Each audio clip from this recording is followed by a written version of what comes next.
acho que eu sou uma impostora aqui nesse microfone, tá? Pra gente começar esse assunto. Porque Mas ela tá é jornalista, corajosa, gente. Tá muito corajosa. Então, uma impostora corajosa. É isso aí. Porque, assim, você é jornalista, e quando ela chegou, eu falei, jornalista. Madalena Lasso esteve aqui, eu tive quase uma síncope. Ela tava foi aqui. cheirar óleo essencial. Quero contar Gente, aqui. foi verdade. Madalena, eu tomei banho, isso aqui tudo, pra poder dar uma acalmada. Porque vocês estudaram pra estar aqui, né? Eu não. Então, como é que é isso para as mulheres, né? Como é que esse lugar que as mulheres acham que não deviam estar e como que é isso? Tá, eu acho que tem uma coisa inicial que eu acho que é importante já de fazer o disclaimer, vamos chamar assim, de que tudo o que ganha força para libertar a gente tem a minha defesa, né? Então, assim, quando começaram a falar de síndrome da impostura, e tantas mulheres se reconheceram, eu, inclusive, muitas vezes, então, quando eu era executiva internacional e eu tinha que resolver uns pepino fora do Brasil, né, aprender legislação trabalhista de fora do Brasil, etc., eu falava, gente, mas quem deixou esses países tudo na minha mão? Cadê meu adulto responsável? Mãe!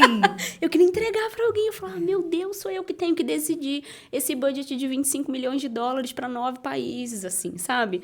Então, dava meio um desespero, assim, dá um desespero.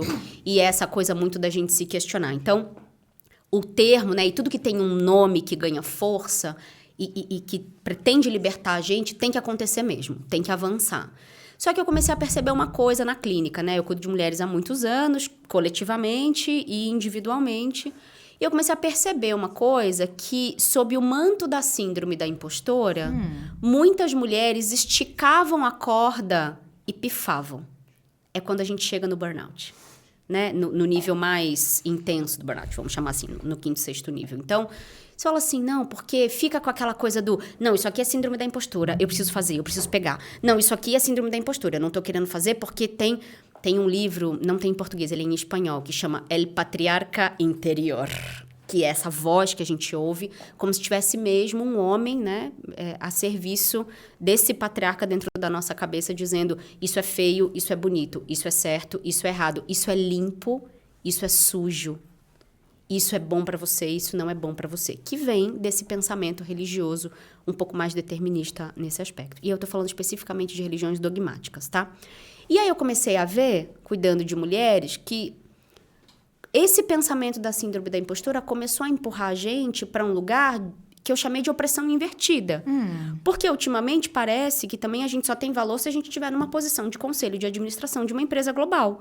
Ou se a gente tiver... Quantos milhões de seguidores? Não sei quanto aquela moça teve para ser convidada para ser diretora de uma área, sem nunca ter estudado aquele assunto. E aí você fala assim, pera. O que está acontecendo aqui? A gente está trocando uma opressão pela outra, então agora eu só tenho valor se, além de ser a mãe, a dona de casa, a boa esposa, etc., eu também for uma persona na internet muito famosa. Sim. E também tiver em posições relevantes para o capital. Isso é muito importante. Em posições relevantes para a lógica do capital, que é a posição corporativa. Ou, nos últimos 10 anos no Brasil, os unicórnios, as startups, as venture capitals, que continuam sendo silos de homens brancos cis hétero. E o dinheiro fica circulando ali ainda, né? Por isso que iniciativas como a da Escuto, como a da Bitumami são tão importantes, porque fura essa bolha e põe dinheiro na mão de outras pessoas. Porque quem é que está desenhando o telefone? O meu telefone é desse tamanho hoje em dia. Olha o tamanho da minha mão. Eu não fico com mão livre para fazer outra coisa, por exemplo. Eu ocupo as 2 mãos. Eu vou pro salão. Eu gasto dinheiro com cosmético. Eu tô pensando que eu tenho que ficar magra. Então, tem um lugar que tira a gente do que realmente deveria ser importante. E aí, além de tudo isso, eu ainda tenho que, vou botar entre aspas, né, performar como um homem. Então, achando que eu tô caindo na síndrome da impostora, eu vou fazendo, e tem hora que você não tem que fazer. Tem hora que o que você tem que dizer é, isso aqui, de fato, eu não consigo. Isso aqui não é para mim. Disso aqui eu não preciso. Mas aí a gente vai cair na sardinha que eu sempre puxo pro meu lado, que eu sou dessas, tem que fazer terapia. análise, a abordagem que couber para você. Porque a gente não sai disso. E eu vou viver... Eu não vou viver para ver um monte de coisa, que eu também vou falar no final.